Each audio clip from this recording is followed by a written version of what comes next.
Now at 5, we want to start with breaking news on Clearwater Beach. Yet another officer-involved shooting. It's the third one over the weekend. This time, an officer responding to a reckless driver ends up firing shots at that driver. ABC Action News reporter Rodney Dunnigan is live along Gulf View Boulevard in Bel Air Beach, where it all came to an end. And Rodney, police say this driver was heading straight at the officer.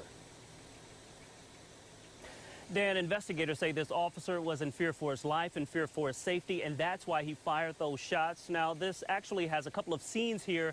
The first started out at a Holiday Inn about 2 miles down the road, and it all ended right here. You can see the suspect vehicle, the sheriff's office right now gathering evidence. If you see one of the wheels actually blown off, and we've also noticed a number of bullet holes in this vehicle. Very shocking scene here. Now, this all started with that reckless driver call around 11 o'clock last night.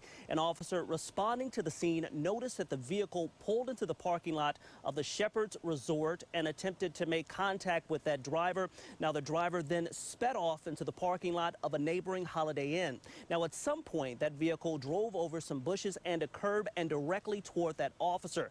Investigators tell us that for fear for his life, the officer fired his weapon. The driver then sped off from that scene and eventually was stopped right here in Bel Air, and that's where this whole thing wrapped up last night. Now, the suspect was taken into custody. We are told that there were no injuries reported. At this point, police are still speaking with witnesses down at the hotel, trying to gather more information. And as you see right here, investigators with the sheriff's office trying to get some fingerprints and some other information from this vehicle. Obviously, this is an ongoing investigation. At this point, we haven't been given that suspect name. We're waiting on that, and we're told that he's facing a long list of charges. For now, reporting live in Clearwater Beach, Rodney Dunnigan, ABC Action News.